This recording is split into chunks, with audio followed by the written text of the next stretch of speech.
নমস্কার, কলকাতা আন্তর্জাতিক বইমেলা থেকে আমি সুমিতা পয়রা, কল্যাণী নদী।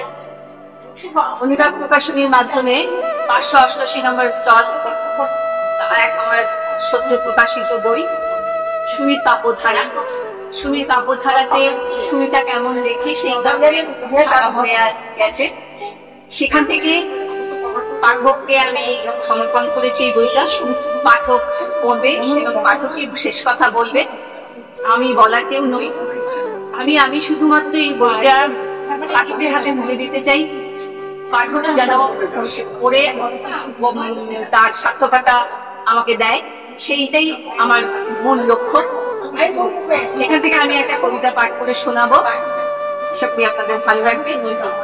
আমি এখান থেকে কবিতা পাঠ করছি। আজকে প্রপোজ ডে। আমি আর সিরিজটা রয়েছে 7 তারিখ থেকে 14 তারিখ পর্যন্ত। সেই প্রপোজ ডেতে আমার লেখা পাঠ করছি।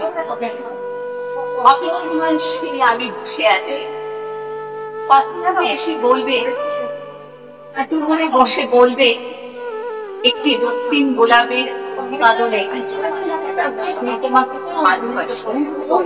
সারাদিনের উৎসুক চোখে চেয়ে থাকা এলোমেলো প্রখরতার অনুভবে সত্য ভালোবাসা, যা আমার সর্বস্ব, যা আমার সেরা অনুভবের অনুভূতি, যা অবাঞ্ছিত হলেও আমার সেই ভালোবাসার অপেক্ষমান। কত সময় ধরে চোখে চোখ রাখা, কত সময় ধরে গল্পের সাথে পথ চালা, রাত জেগে পাখি কিন্তু হাসি কান্নার জাল গোলা।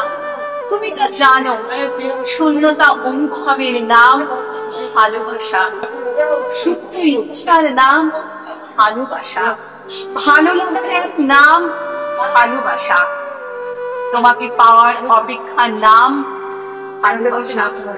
কত ভালোবাসা মনের ভিতর আলো ছুঁয়ে যায়, শুধু এক চিনতে রোদ্দুরের মতো ভালোবাসায় অপেক্ষমানের বসে থাকা।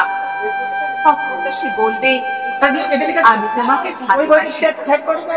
আজ প্রপোজ ডে, আজ ভালোবাসার প্রস্তাবনার দিন, আজ হাঁটু মুড়ে বসে আজ ভালোবাসি বলে যে কথা শুনে মনের ভিতর ছটফটানি থামল, যৌবনের উচ্ছ্বাসের ভাব স্ফুলিঙ্গের তপ্ত শিখার মতো ছড়িয়ে পড়বে, দূরের আকাশের তারারা মাতাল হয়ে উঠবে, মনের আকাশ দিশেহারা হয়ে খুঁজে বেড়াবে ভালোবাসার অপেক্ষমান, ভালোবাসার একান্ত আহ্বানে হবে। কখন সে প্রপোজ করবে তুমি? কখন লক্ষ্যে ফিরবে তুমি?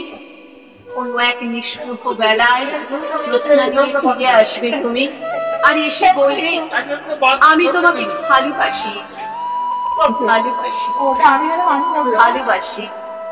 আমরা যে দুজনা, নমস্কার, ধন্যবাদ। সঙ্গে বইটি সংগ্রহ করবে অনুরাগ প্রকাশনী 588 নম্বর স্টল থেকে।